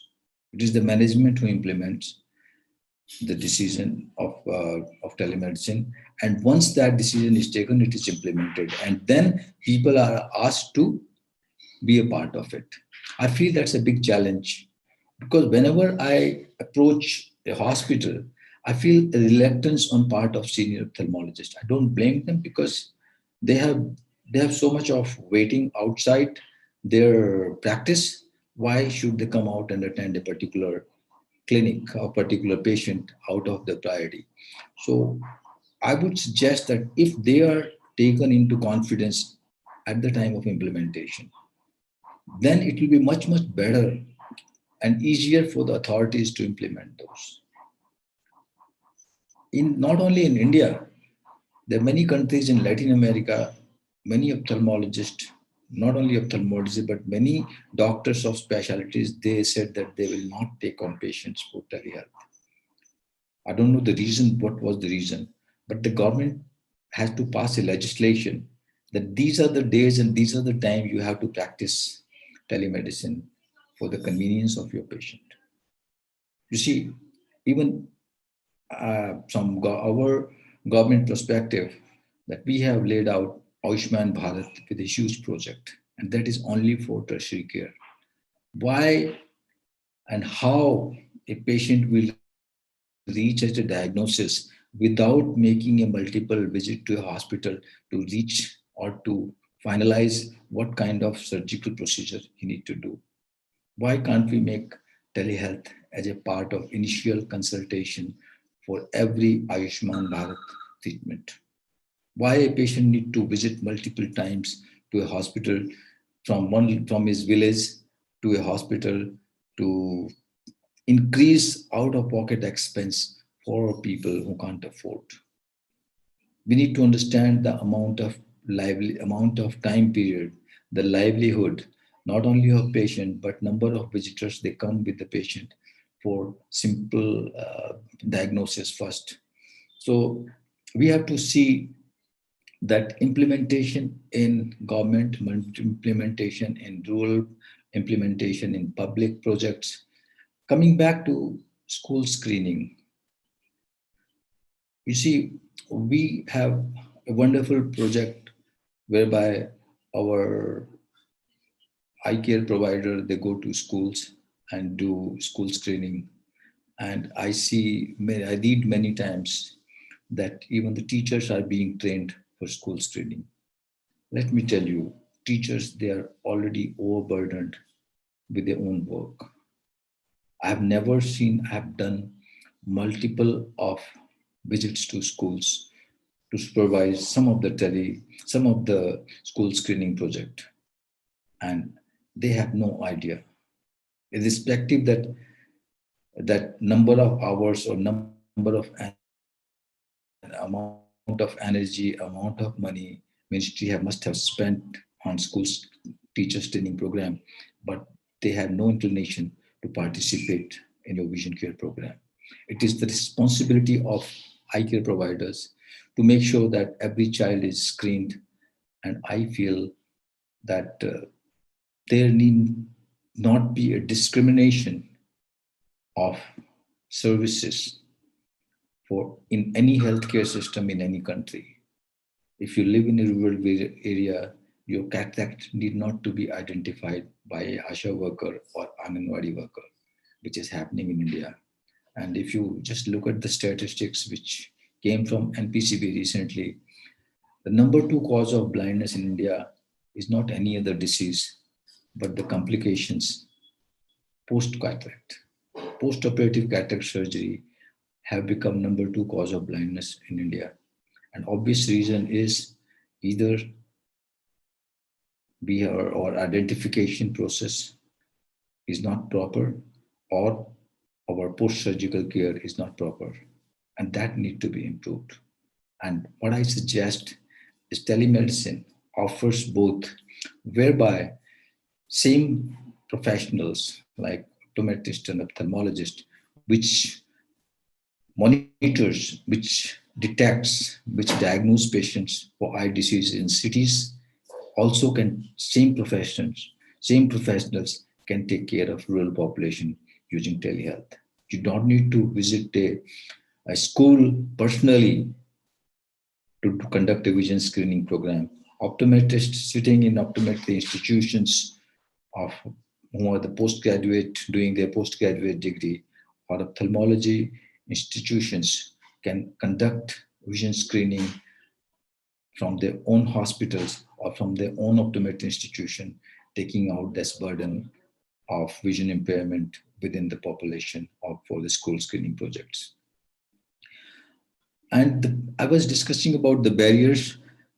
The third barrier which I felt is not just it is there need to be a will, and I was very amused, or not amused, but I was very intrigued by the figures that came out from AIOS survey, whereby 98.6% of ophthalmologists were keen to implement telehealth. And that gives us an indication that future of optometry ophthalmology practice is with telehealth. Coming back to the issue of government, they need to relook at what they have been doing in past with telehealth. See, telehealth in past was not, I know that there are many institutions who have vision centers, who have established very sophisticated equipment to conduct primary eye care. But what I feel is this, that the methods of doing primary eye care should be scalable, should be affordable. And those methods which have not worked in past of high investments are, this is the time we have to make corrections on those and find affordable means of providing convenient and quality eye care, which is possible by using telehealth.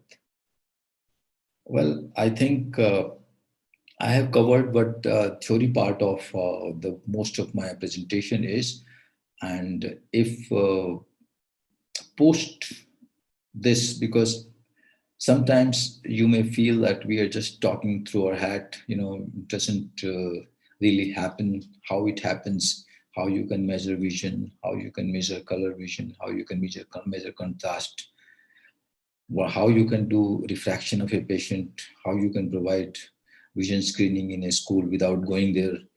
We have worked really hard on this last 4 months and come out with specific tools, and we will demonstrate you step by step method of our all the tests what we can do sitting remotely, how the investigations, what we can do remotely. At the same time, we will provide you, certain AI-based applications whereby if we really cannot use this, we can use the artificial intelligence with telehealth. That is something that we need to aspire for. Today, healthcare is something which is very, very kind of complicated. Why I say complicated is means that we are only looking at the patients which have sight-threatening problems. But in future, we will be in a position to predict sight-threatening problems. We'll be looking at the eyes, we'll be able to predict whether the patients will develop cardiovascular risks, whether the patient will develop glaucoma in 5 years to come, whether the patient will develop Alzheimer's, Parkinson's, or neurological disease in future to come. And that is will be the future of healthcare and the future of eye care. The method of medicine which has been going on only for surgical intervention and curative interventions need to change. And with prevention, with health education, with uh, health promotion, what we need to look at health prediction, and that is what we will see using telehealth and artificial intelligence, which will be something what we will discuss shortly at 6:30. So I will stop at this time and ask overly if people have questions on this. So I will take questions and answer, and then at 6:30 we will reassemble to share with you, to demonstrate with you all the tools what we use and all the tools what you can have to start your practices tomorrow or near future. Thank you very much, Oli, and thank you. I appreciate the good work of OptoHub and inviting me on their platform, because these students are from different countries and they wanted me to speak. And it has been a long time that we tried once, it did not work out last, and we really apologized for that inconvenience to them, and hope that they are satisfied with what we're doing, and will love to be on their platform in the future again. So Oli, if you have some question answer, I'd love to answer those.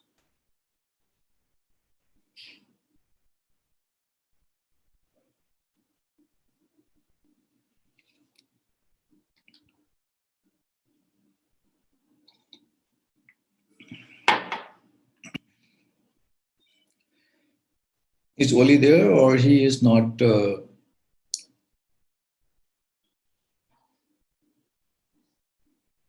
I think maybe he was. I think he was driving at that time, so it's likely that he may be in traffic or held somewhere. Oh, sir, I'm back. Okay. I'm sorry. Do you have some question for me, or? Yeah, so let me just check on the YouTube channel. I just settled back in my room.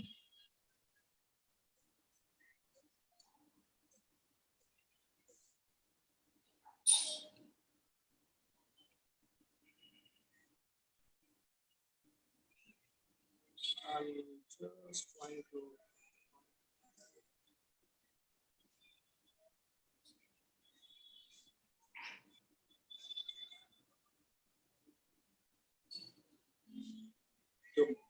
So coming to the first question that was there about how to scale up into our optometry practice. So I think you have already answered. So if you can just summarize that how to scale up our optometry practice by help of this telemedicine. You see, how to scale up means that do you want to open a branch? That is one thing. You see, what happens is just that there are 2-3 ways that you want to expand. One is this, that you expand within the locality close by. Maybe you want to establish a clinic within 5 to 10 kilometers, providing the similar kind of experience to the patient. That is one way of spreading using telehealth. So in that situation, what I would suggest is just that we can explain it to you how you can how you can start and how you can add on to your existing practices and expand. The second way of expanding, as I told you, is about spreading to having outreach programs whereby you can reach to a population whereby you provide a low cost service, and that is also possible. And we can connect with you. We will demonstrate to you. We have adopted vision centers. We'll give you the pictures. We'll see how we are seeing patients in that vision centers and providing a low cost service in that rural area of India. So these are the two ways I see. And third way, for all the people, optometry student who have just passed out looking for job, I would suggest don't wait. You, wherever you are, whichever locality you are from, whichever district you are from, or the village you are from, you can start your practice with a very little investment, and you can start a telehealth practice by teaming up with an ophthalmologist around, with your colleagues around. You see, there's immense need as far as the vision care is concerned. There are 1.7 billion people today are using glasses. And as time grows, you know the limit of myopia. By 2050, half of the world population will be myopic, and half of the world population will need presbyopic correction. So almost everyone will be using glasses either for distance or for reading. So there's immense need of vision correction, and I see optometrists that you implement telehealth and start reaching to the areas where you can't reach physically. Right. The second one is what could be the potential threat or disadvantage to this telemedicine practice? Or what could be the disadvantage and what next? Potential threat, I think demerits of telemedicine practice. Well, the demerit is, the only demerit is this, that maybe you have certain radiation that is coming out from your computer. There's nothing else I see as a demerit to it, because it's a technology and which you can adopt. Potential is something that only it depends on your effort, how you are able to connect with your other healthcare providers, how you are able to advertise your service, how you are able to gather patients for your clinic, and how is your circle. Because any business is only be successful or a failure only after putting effort into it. No one can predict whether it will have potential or not. It all depends on your effort. The technology is right here.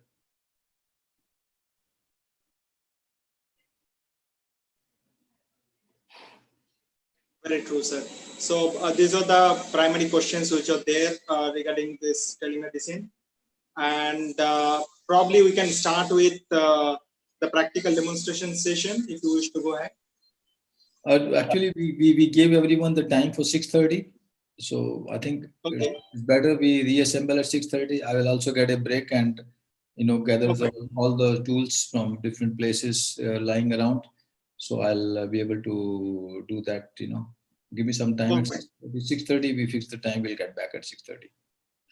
Great. So for the audience or the attendees, as well as the students, will again connect back at 6:30 p.m. to see a practical demonstration on how we can use this telemedicine tool or teleoptometry tool for.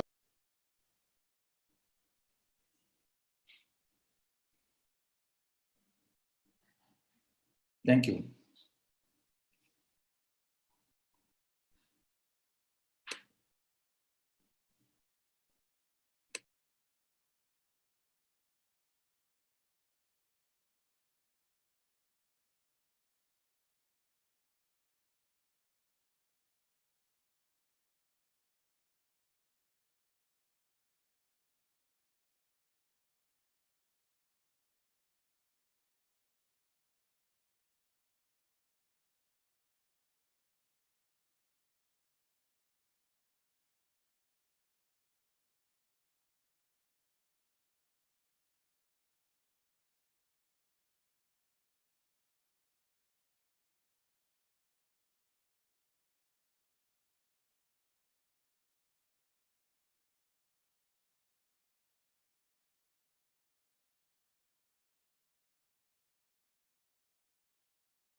for all patients who you see them for the first time.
Impacts when you're using binocs? No, I have not seen a single patient who had rebound after using binocs. All my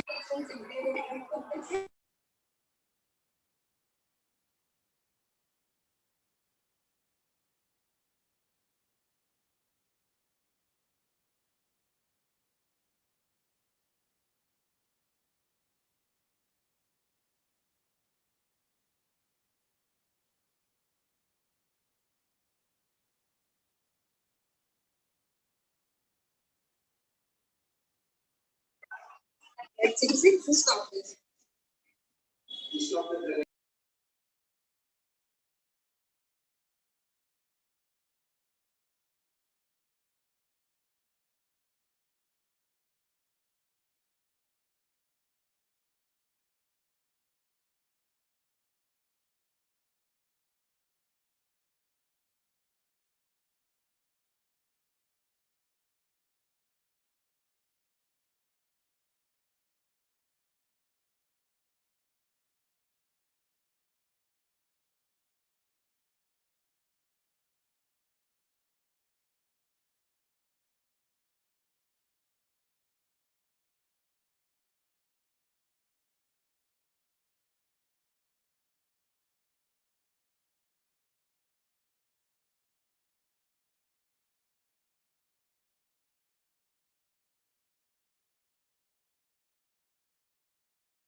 Hi, good evening.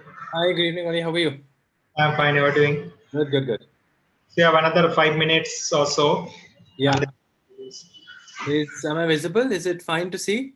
yes, absolutely. Yes. Lighting good? Perfect. Okay, perfect. Just turn off the lights at the back. Just one sec. Yeah.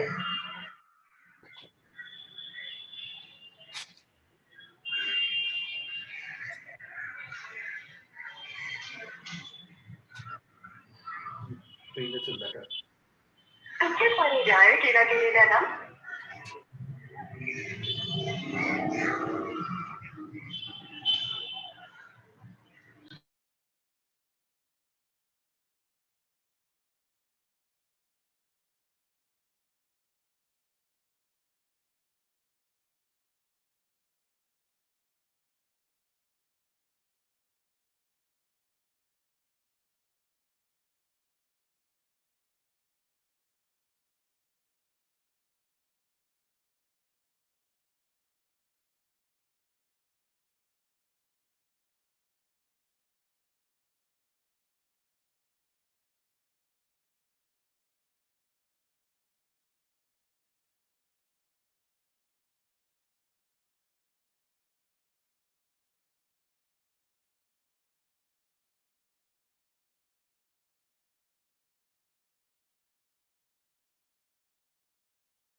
You want a video on? Huh?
I think we can start if you are ready. Yeah, we can start. Perfect. Welcome back once again for the third and the last session on practical demonstration on teleoptometry devices. So we have today Optom Rahul Bhardwaj, who has vast experience in teleoptometry practice and already done more than 500 of patients during this COVID time. Has a lot of experience into it. So he has done his bachelor's in optometry as well as later on pursued his master's in business administration, and he is heading as a CEO of Optic Delhi. So I welcome Optom Rahul Bhardwaj to continue with a practical demonstration session on teleoptometry practice. We are pleased to have you here on OptoHub.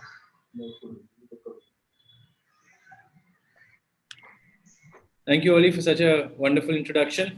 I hope you can hear me. Yes, you are audible. Okay, perfect. So I'm going to take you through some tools that I've been using through telehealth, and hopefully you will find it useful. And I'll be sharing my screen now so you can see the presentation. Give me a second. I'm just allowing you to share the screen. There you go.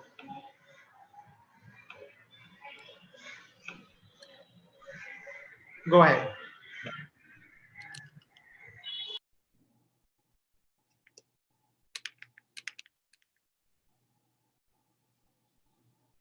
Okay, so as Oli said, we've done a multiple amounts of examinations during this time. We've had patients approach us, and it's been an insightful and unique experience. So I'd like to go through the basics of what we've been doing and how maybe you can implement it in your practices. Few of the slides where I've shared basically telehealth, like we've been touching on earlier, to reach people that for whatever reason we could not reach earlier. We can now reach through technology, through new software innovation, through different instruments that we have now. So I'll be taking you through the different steps. Basic checklist for telehealth would be of a robust software that allows us to connect with our patients. Other software which displays the tests to the patients in their home through their computers. So and equipments which we'll be showing you in shortly, which are portable, easy to use, as well as accurate. Obviously, this will involve the patient and you having good internet connections. And these are the three basics of telehealth. So the first step when any patient approaches us is that we speak about history. A thorough history is really important in this case, from ocular, systemic, medical history to the current problem they're facing, why they have approached you. So these are the different things that we need to spend time on and get. This can be taken through an email, through WhatsApp, or through any other medium which is useful. Taking consent, as Wadhwa sir had mentioned earlier, is really important. So we have to send them a form, which it can be implied, or it's better that you take proper consent from the patient, that you'll be send them this form and just take the consent. you'll be conducting telehealth examination. So we use primarily Zoom and Google Meets for our communication. You have other platforms like Doxy, Binocular also available. Through the screen sharing feature, we are able to display the tests of the software that I'll be describing right now. So the first part is introducing yourself, making the patient a little comfortable, because this will be a unique experience for him or her.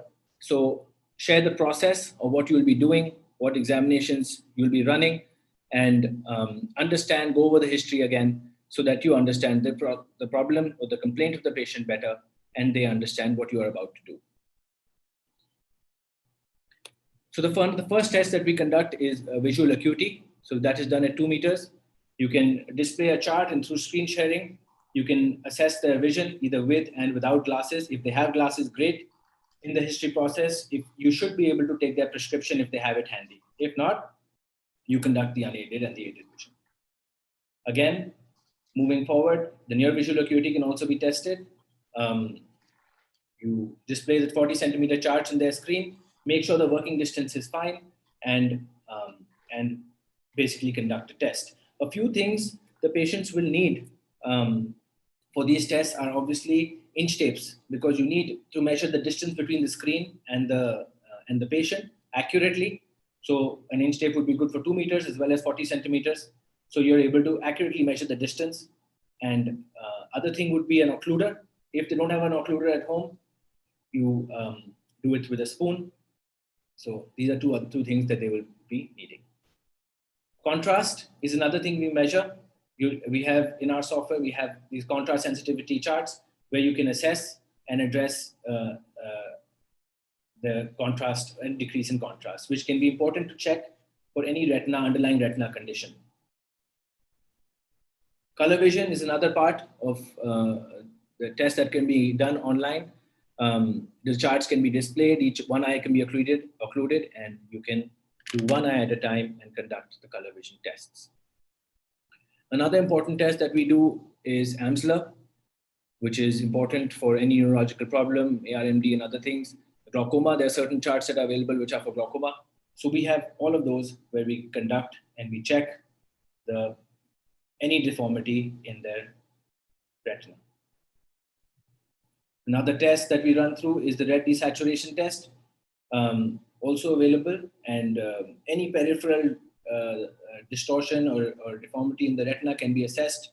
We're also able to tell by how much percent each corner needs to be increased, or each periphery needs to be increased, so that you can assess the periphery of the retina. Another different thing we've been able to do is the convergence. Basically, you just need Zoom for this and a pencil, and you can very easily see a child's convergence. You can see the deviation in the eye. So using a pencil and Zoom, you're able to check the convergence as well as near point of convergence of kids very comfortably. Again, you can use the ruler to just place it here and ask the patient or their mother or father or their helper to check how far away the pencil is from the nose and assess their convergence and any problem in that. Again, we've come up with a device which looks like this, which is called the eye clip. This is a very simple device which allows us to see the eye up close. Now, the normal cameras are actually quite good, but this phone camera is actually quite good. But this device allows us to increase the magnification of your phone slightly. So if you see, you can place it right on the part of the camera, and using your normal phone, it becomes a slightly magnified, actually quite magnified view. And like you've seen here, the daughter is assessing, just taking a picture or a video of her mom, and she's able to show me what is going on in the eye. You can see the redness, you can see the pupil, you can see if there's any cataract. So it's a very simple device, but also portable, which allows us to view the eye clearer and closer. So whenever we do an eye examination, we send about this kind of a size bag to the patient. This includes, one of these devices is this. I'll be going through the other devices also. This includes multiple equipments which allow us to do and accurately diagnose the eye. For objective refraction, moving on to refraction, objective refraction, we have IQ, which is a very simple, portable, kind of like an auto ref, which allows us to give this is the device. It allows us to get an accurate, an idea of the prescription of the glasses of the eyes, and gives us a good starting point to start a refraction. Another good starting point, obviously, is the current pair of glasses which they're using, which they may be slightly uncomfortable with. The other device which I want to share with you is a focometer, which is, I'll just show it here, which looks like this. So basically, it's like a telescope where we ask the patient, and it has markings on this corner over here, on the side over here. So what it does is, we're able to place it in front of the eye of the patient and ask them to focus on a distance vision chart. And when they focus and they're able to make the object clear, there is a reading on the side which tells us the spherical component of the prescription, either in plus or minus, and gives us the nearest sphere very clearly. So we have a very good starting point for starting the refraction. In the subjective refraction, now that we have a good starting point, we're able to use the charts in our software and these refractive paddles, which are one for plus and another one for minus. Something like this, which has different lenses fit inside, another portable equipment, and allows us to use that prescription to see if the patient's vision is improving. We're able to refine the prescription using these paddles and this astigmatic clip-on, which we have here, which we clip on to the paddle and refine the cylindrical prescription. Other charts that we have in the software are the duochrome charts and the astigmatic fan, which again are good for subjective refraction. Now, dry eye evaluation. We have a screen which is a certain hue, which is the blue color. So if there is a dye, we project that screen. Okay, so we project that screen, and if there is a dye, which is, if the eye has been stained with a dye, we are able to ask the patient to come close, and we are able to see any kind of maybe foreign body or staining in a nutshell very quickly. There are certain cameras that are also available, which are thermal imaging, which kind of assess the tear breakup time. So if measure changes in the temperature of the surface of the eye, those cameras are also portable and can be used for diagnosis of dry eye. Again, moving forward from my previous slide where I talked about convergence, a basic orthoptics evaluation, or actually detailed orthoptics evaluation, can be used and can be done using the Binocular software with their red and green glasses. And if there are abnormalities doing the convergence, you can even do therapy using that software. So coming back to my point, where you need to have the tools as well as the software alongside it to be able to serve the need or the requirement of the patient. So diabetic retinopathy, we have seen certain cases of DR as well as other cases where we've had to use the portable retina scanner and in this case, send an optometrist to the home and take the images of the retina. This obviously is asynchronous because we cannot be done in real time, but this was one of the patients that we did see who had DR as well as other issues. Again, another patient that we saw for cataract detection, we used this eye clip. We were able to see the cataract very clearly and then take action accordingly. Again, for glaucoma, this can be done in real time, synchronous. Ask the patient to clip this on the phone, send the video to you so that you're able to assess. Again, here with glaucoma, where MRF visual fields is another software that you can use, which allows you to accurately gauge the visual field of the patient, provided the working distance is monitored and you're on the call, and you're able to check their visual field remotely as well. Again, IOP, it can also be measured, but again, requires an optometrist to go with a portable application to, again, asynchronous method. Now, if you do find someone who has a more invasive issue, you can connect with the ophthalmologist real time and according to their speciality, and so that they can provide a real time diagnosis and even add to whatever you think may be happening, and assess the patient and give the right diagnosis to the patient. Now, for example, if you have optical dispensing, now if you have patients who need glasses at home, all the optical measurements can be done through the software. All the PD measurements, ED measurements that are required can be taken through here. As you can see, we've done it a few times and patients have been very happy. Patients have been very interested that their measurements are being done, and as well as the glasses are being provided at home. For contact lenses also, this is a patient we gave a trial to.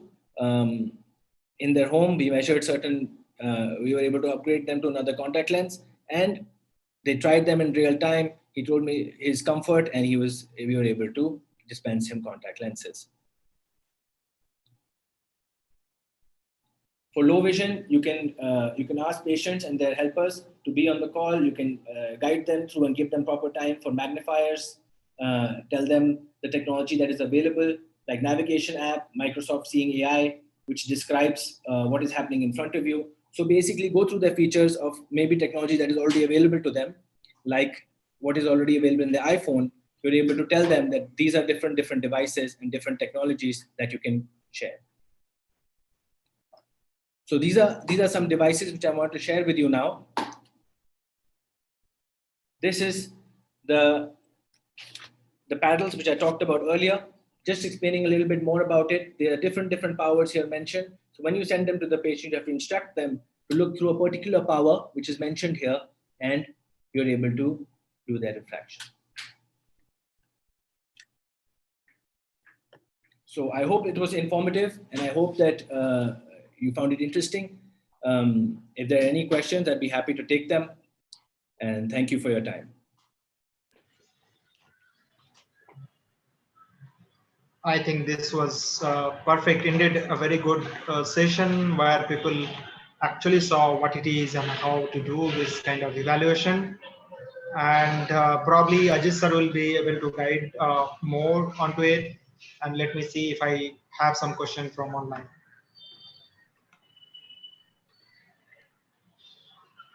Do you have, Oli, you have any question, or should I explain it a bit further? So you go ahead and explain, because there are no question as of now. So if I, Okay. on the process, if we get, we'll take it. Okay. You know, initially we were looking at certain kind of tests which were available online, when we were trying to figure out, you know, how do we go about creating a kind of software. But we realized that the most of the tests which were available, they were they were not accurate. And as a result, we started analyzing, we started reading more on each and every test, and came out with certain validation, worked with software engineers to make sure that the grading what we have on actual sentinel chart or an actual logmar, we got the real ones, and we measured each and every pixel, and then created the software for better accuracy. You know, there are various softwares, or not software, but artificial intelligence enabled applications are also available. But what exactly happens is this, that when you give an app to the patient uses himself, and you're not sure of exact distances the patient is measuring. So we have tried to make sure that any of our investigations or diagnosis or detection is not just left to the patient's own assessment and own measurement. Because I have seen sometimes when we were starting and trying to measure, asking the patient to sit for 2 meters away, we realized that the patients were not maintaining certain distances accurately. And then we had to come out with a software whereby, you know, we could measure exactly at what distance this patient is standing from the camera. So there's a lot of work we did in the initial time, and now we have come out with the perfect software whereby we are happy with this, and we are happy with the outcome what we are doing. Moreover, we were trying to get things from different locations, like the focometer, but Rahul showed you the device which you can adjust and measure. This is the device which when we tried to develop it, we went to a factory in Ambala, and they are ready to, they said that they will exactly duplicate this. This is the device which I got in a conference when I was attending a low vision, not affordable vision conference in Oxford University, where there was an attempt to make very cheap or affordable vision correction, affordable reading glasses, which could adjust by themselves with the dial attached to the rim of the attached to the sides of the frame.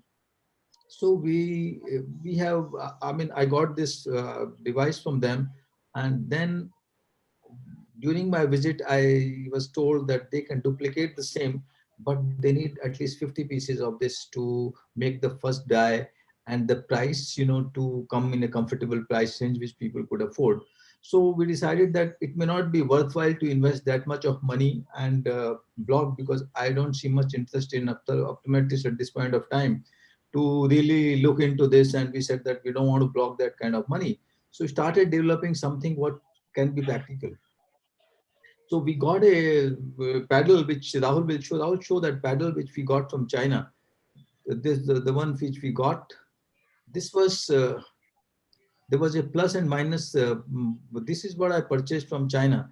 When I visited there, I was in a conference of Asia Pacific, and then I saw this very useful for, they use it for their community screening, where you have all the power starting from minus zero point 0.5 to plus 8, minus 8, and plus zero point 0.5 to plus 8 in different red and green paddles. So, but after getting it, when I was trying to get this gain for my other optometrist wanted, so I realized that the price of each was, there was price for 300 RMB for each piece, making 600 RMB. And then the money transfer took me another $50. And then freight of that, another 50, $70. So it was coming to something like 8, 9,000 rupees per paddle, which I thought that people will not like to invest in that. So I worked with my, as I mentioned about my experience of creating a frame at home. So we designed this with ourselves here, and we printed it in house.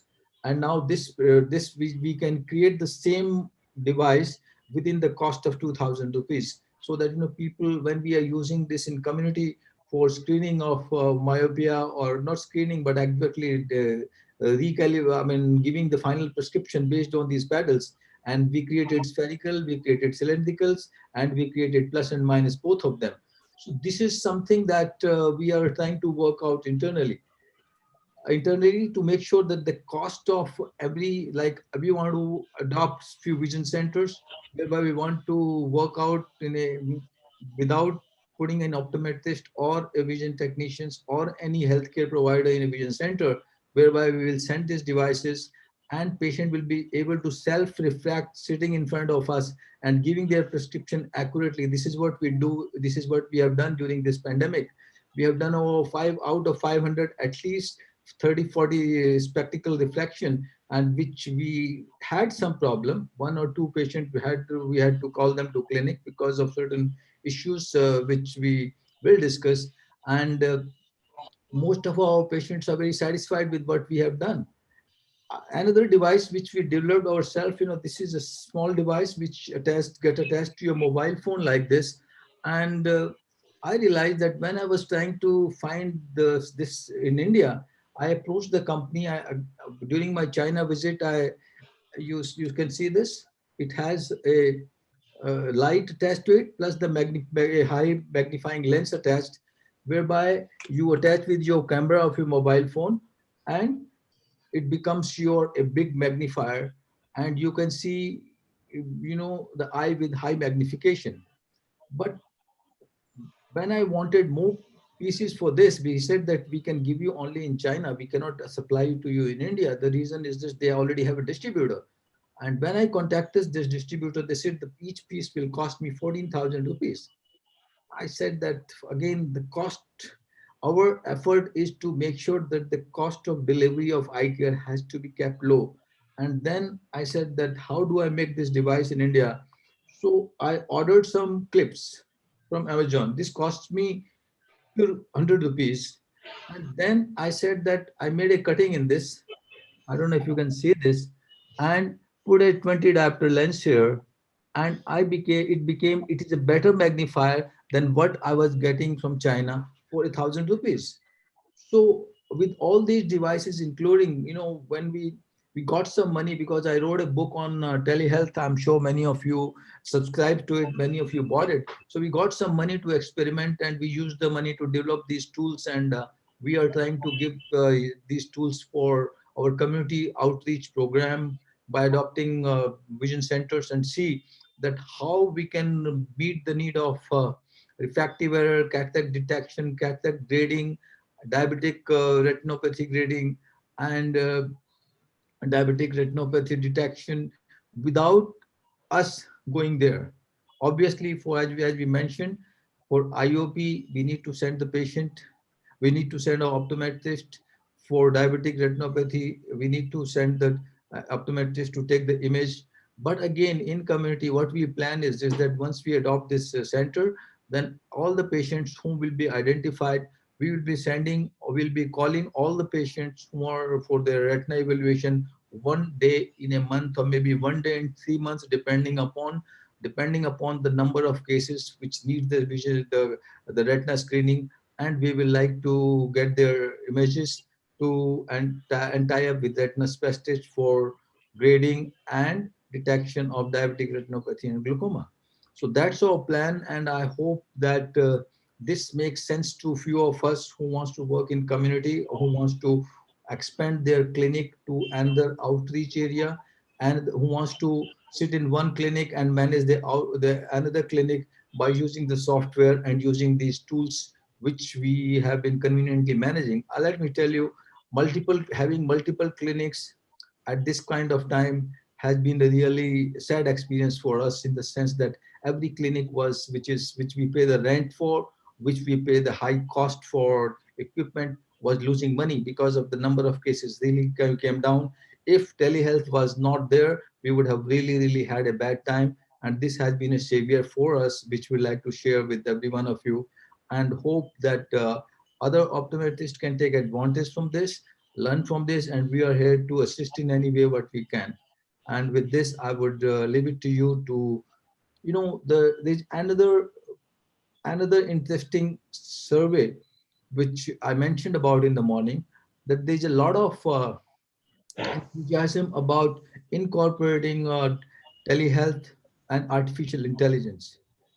I am very fond, I'm very keen on, I'm following very passionately development in artificial intelligence, and would like to work with few universities to come out with the and do certain kind of collaborative project, whereby we create certain intelligent applications to identify all the diseases which could be done on telehealth too. Because as of now, I've the IDX DR software, which was the first ever healthcare app that was developed in US, or not developed in US, but accredited by FDA for diabetic retinopathy detection and grading. That app, when I spoke to them and wanted to use that in India, they said their every of their result is only on a particular fundus camera. It means if you give them a result, or if you give them an image which has been shot or which has been taken from another make of fundus camera, maybe from Netra, or maybe the one we use of any which you use in India, that software will not work for them. So what we need to do is just that we need to create those applications shooting depending upon the type of instruments what we use within your clinic, within your artificial intelligence uh, softwares, and come out with real solutions. So let us see how we go along, and we can have a lot of discussions on there was a talk which I did on the various applications which we can do. But what I feel is that since this today's talk is only on telehealth, we are focusing only on what we or optometrists can implement within our practice. And applications, yes, there are lots of applications. There are applications for doing your self vision check. Patients, you can give I can give you the name. If you are a student keen to learn that, I will give you the name. There is good applications which is accredited by US FDA for measuring your visual acuity. This called Go Check Vision.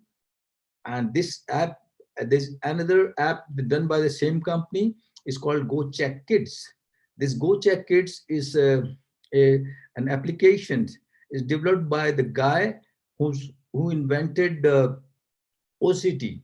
His name is David Hogg, and just by clicking the picture from your mobile phone, you can detect whether a child who is pre-verbal, like he can't, who is just in the initial years of 3, 4, 5 years, you can detect whether the child will have will have amblyopia or not. So you can detect the refractive error status, and you can detect whether this child will develop amblyopia or not by using these applications. For your red eye, as I mentioned, we use these softwares. For uveitis, you can read an app called UV Meter, UVEMETER, and you can just by taking the picture and taking differential diagnosis applied in that application, you can find out, you can diagnose uveitis. For the dry eyes, we have shown you one camera which Rahul can show. This is a thermal camera, infrared thermal camera, whereby you just check the temperature of you click in front of the eye, and the eye will the artificial intelligence will measure whether the patient has dry eyes or not. It is just like your COVID camera, but what it does, it records, it gives you the image whereby it shows red and green pattern of the eye and shows the temperature, whereby those patients who have dry eyes, where there is more evaporation, the temperature of those eyes is higher than the normal patient's eyes. There are apps to do the grading of the cataract sitting remotely. There's an app which you can read at called Vula, VULA, which can your diagnose and do the grading of the cataract. Same, there's an app which is developed by MIT called Catra, CATRA, Catra, and you can read more about it. And with using the similar device, you can do the grading of the cataract too. So the applications are a lot, and there are many, and we have lots of applications in rehabilitation, whereby patients are not given these low vision aids anymore, but your mobile is turned into a low vision device, and every need of the patient, whether it is for magnification, whether it is for navigation, whether it is for recognition, whether it is for any activity, you can do through application of artificial intelligence. Thank you, Oli. And over to you for any question. Yeah, thank you, sir. I think there is a question from Ajit Limaya, sir. He wants to know from where to get this kind of equipment. So if you can share the details to him, it's going to be a great one. There is an optometrist in Delhi, Ajit Bhardwaj, you can contact me.